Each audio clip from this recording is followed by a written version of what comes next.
صدا میشنوید؟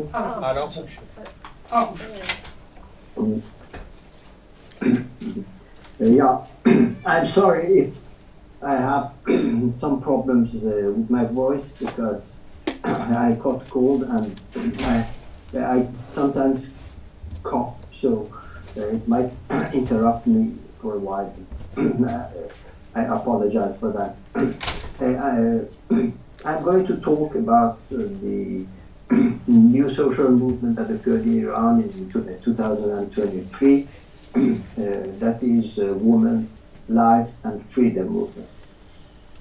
Like many major social movements, this movement has sociological, political, psychological, demographic, and anthropological dimensions, all of which are of the utmost significance. And the task of the social scientists is to articulate them, to connect them to each other, and to give a sense of a social mobilization based on what might be called the subjectivity of the social actors and, of course, social setting, namely economic, political, and anthropological. I take, for instance, the class dimension of this movement. I developed with my colleague Saeed Peymandi in an article in English and Persian, I don't remember anymore, the fact that this movement is based on what we call would-be middle-class feeling and not working-class sentiments, even though many young people who participated in it were of the working classes, but they were motivated by the aspiration to belong to an imaginary middle class that I won't insist upon in this speech and which I developed in the book on the Arab revolutions. Still, the major innovation of the woman, life, freedom movement is, in my view, anthropological. Of course, this can be discussed, this can be put into question, but I think that the anthropological dimension is of the utmost importance in this movement.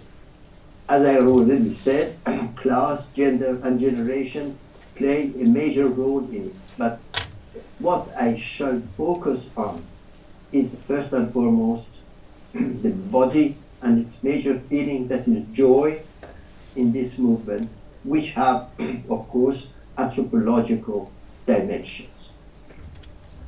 And then the fact that within it, women, for the first time in the history of modern Iran, become social protagonists, the major social actors who push young men to social action in the name of the slogan, Woman, Life, Freedom.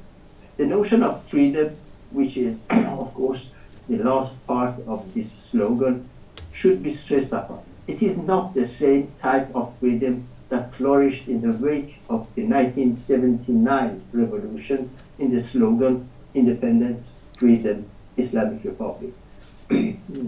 استقلال آزادی جمهوری اسلامی. Since the freedom in that slogan was not based on the freedom of the body or a democratic freedom among most of those who took part in it, which is a very complicated issue, and here I have developed it in many books, and the other social scientists have done the same, and I won't insist upon it in this speech due to the short time. Each one has, that means, around 20 minutes. As for women, although they played a major role in the 2006 movement, in 1 million signatures, the scope of the movement was very limited, and it had an intellectual undertone, and body did not play any role in it. The woman, life, freedom movement has this peculiar feature of being a very large social mobilization, not for exclusively political goals from above, as was the case in the Green Movement in 2009, that intended to push towards political democracy, the Islamic Republic, but from below, by freeing the body, first female and then male, from the yoke of the theocratic restrictions in the name of religion. The woman life freedom movement is based on a new sense of the body. First the female and then the male body. It induces a major break with past movements, the most important of which was, of course, the 2009 Green Movement, but also the protest movement of 2016 and 2019. Its main characteristic is a new relationship with the subjective body as a locus of individual freedom, but also as the theater of challenging the political hegemony of Islamic theocracy through the new subjectivity. This body is driven by a feeling that is different from that of other social movements after the 1979 revolution in Iran. Indeed, it manifests itself through a joy that I call joy of living, that breaks with the past, particularly the martyrdom and the main feelings, namely mourning, affliction, saddened conception of existence during the 1979 revolution, which ended up with, of course, Islamic theocracy. This feeling of joy is different from the joy experienced under the Shah before the revolution that led to the Islamic theocracy. The joy under the Pahlavi regime was disrupted by a diffuse sense of guilt, namely that of the Iranian cultural past and the past self imbued with Shiite dolorism, feeling of, that the world is a veil of sorrow. The prevailing impression was that cultural heritage was being destroyed by the Pahlavi regime, and the frivolous joy was somehow uprooted.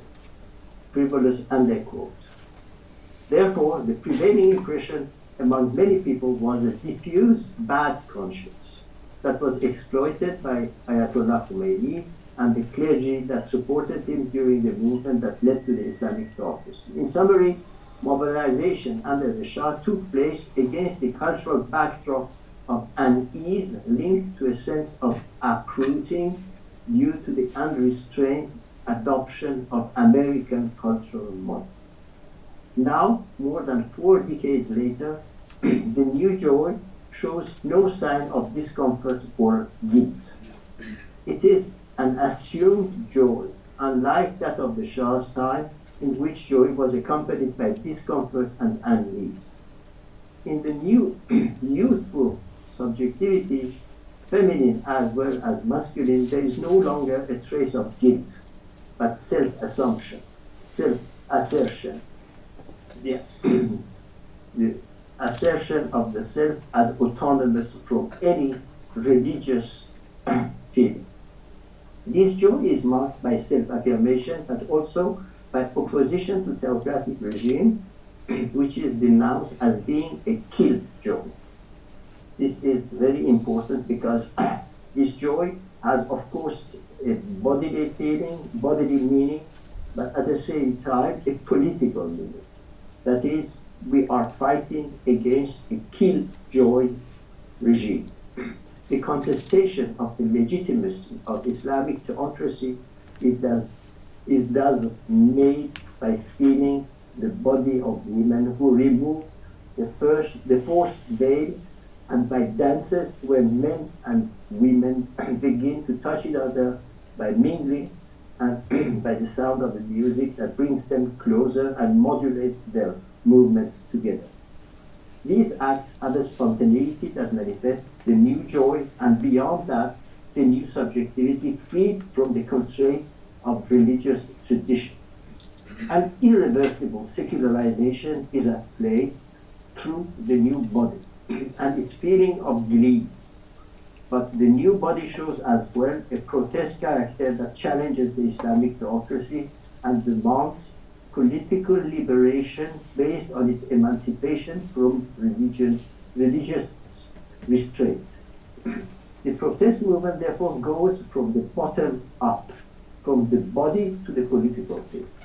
The major innovation is the new subjectivity, where the body of man and woman are set in motion and challenge the puritanism of Islamic theocracy by denouncing a dictatorship that is killjoy. The radicalization of the protest movement against the Islamic Republic is based on a subjectivity where the body of women mingled with that of men, and the new feeling, politicized joy, play a major role in the mobilization pattern of the woman life freedom movement. The major anthropological innovation lies in this association between the body, joy, and politics. I would like to stress that this dimension has to be understood as, of course, anthropological, but also political, and ending up down with the dictator. The dictator is at the top of a political system that denies joy, denies the freedom of the body, and denies the fact that political freedom and bodily freedom should go hand in hand. Another major characteristic of this movement that I developed, and have developed in books, articles, and some of which with my colleague Saeed Peybandi, is based on the fact that for the first time we see a pattern of secularization that did not exist in, for instance, 2009 Green Movement. This secularization is a very important fact that has to be analyzed.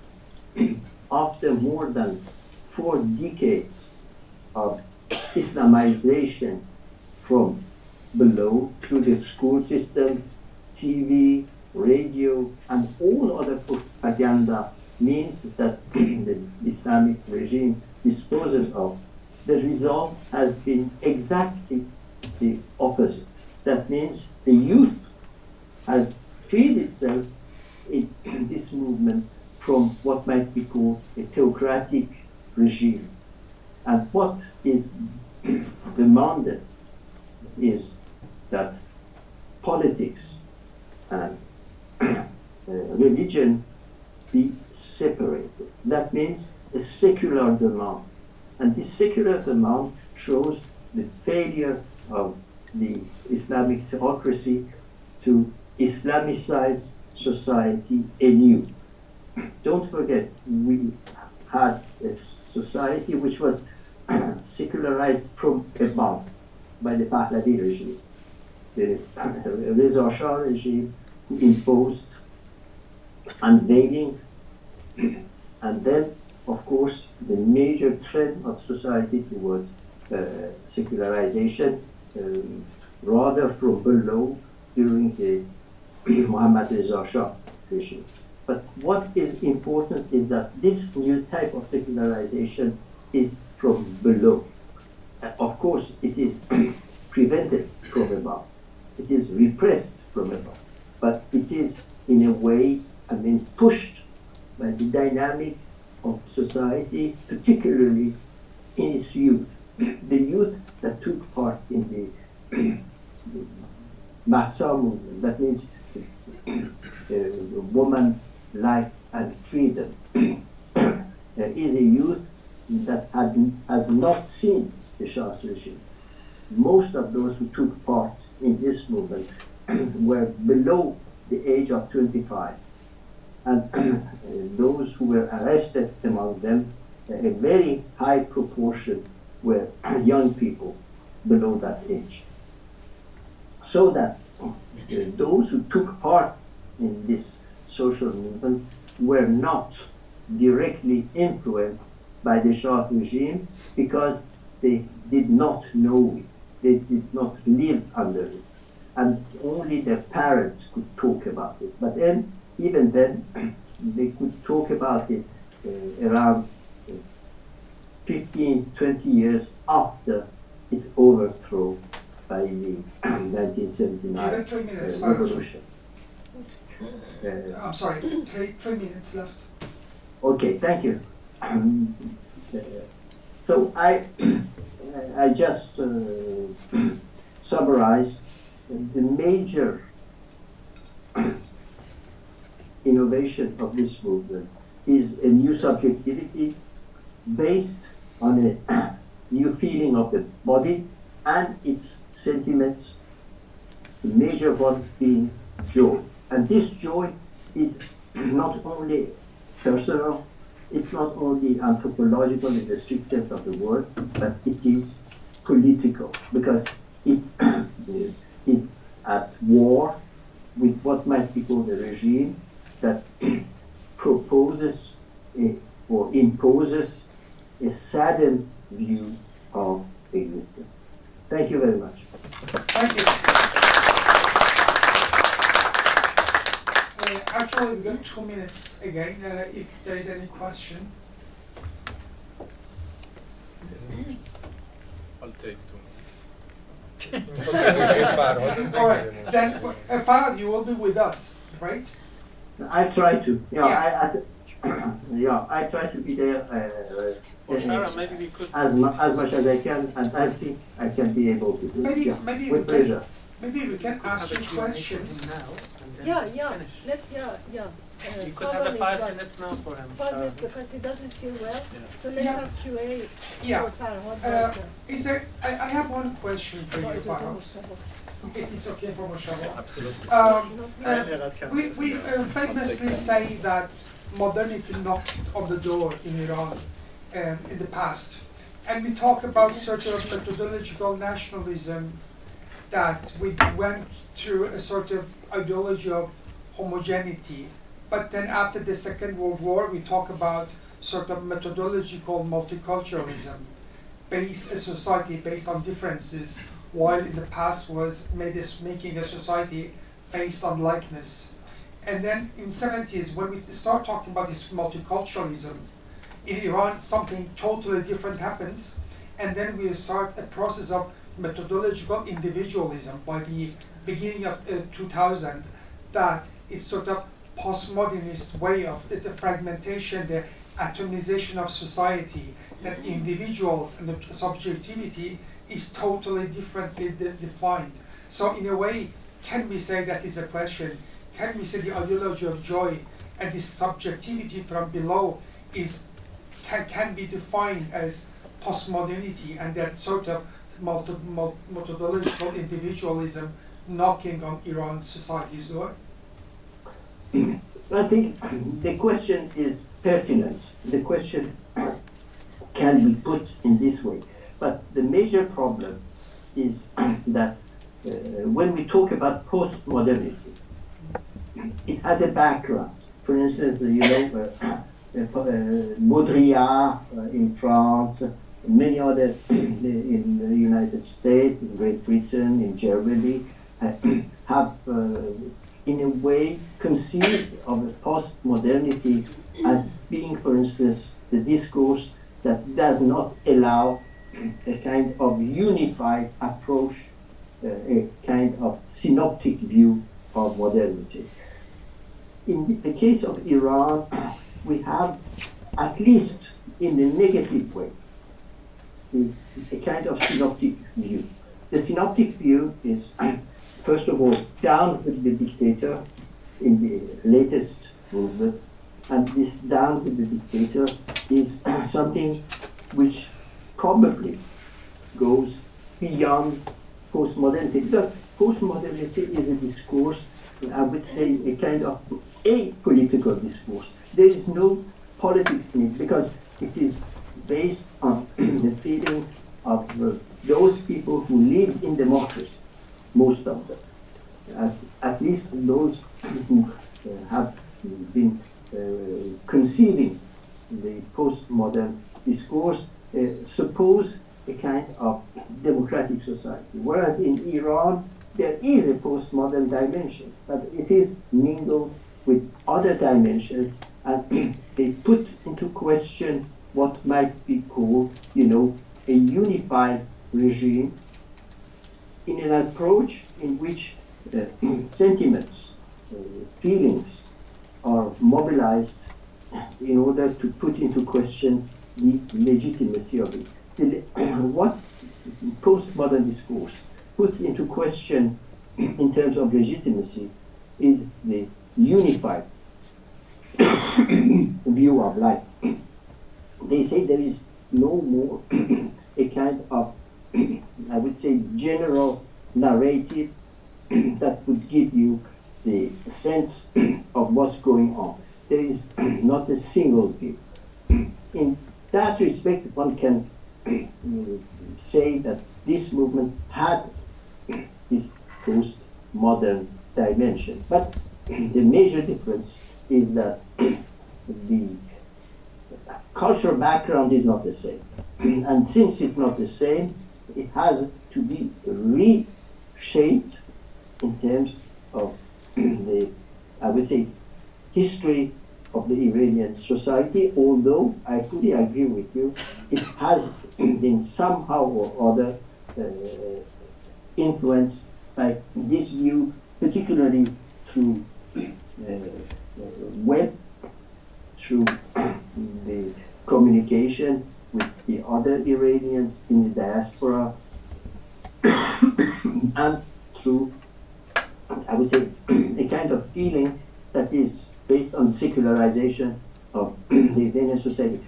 My guess is that the postmodern discourse supposes a secular society, or at least a society in which secularization has been either achieved or accomplished, or is concerning the majority of the population.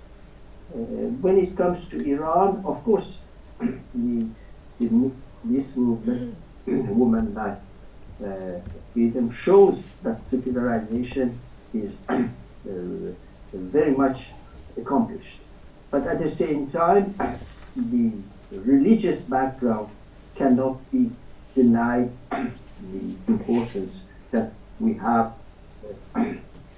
that you don't see anymore in Western societies like, I would say, France, in most of Europe. So in that sense, too, there are major differences. My guess is that we have to adapt postmodern discourse to the setting of societies like Iran, in which two major components of postmodern societies are lacking. First, democracy. Second, total or almost total secularization. Thank you so much, Farhad. Are there any more questions? Yeah, Zohre has one question for you, Farhad. And then, yeah. خیلی ممنونم جناب خسروخاور. من یه سوالی داشتم because you call it a creation of woman life freedom movement as a new subjectivity, and I was wondering, is it a new subjectivity, or is it a claim for subjectivity, or is it a resubjectification happening here? Would you please clarify on that? Thank you. The woman life freedom brings to the fore a new subjectivity in which the notion of the public undergoes a major transformation.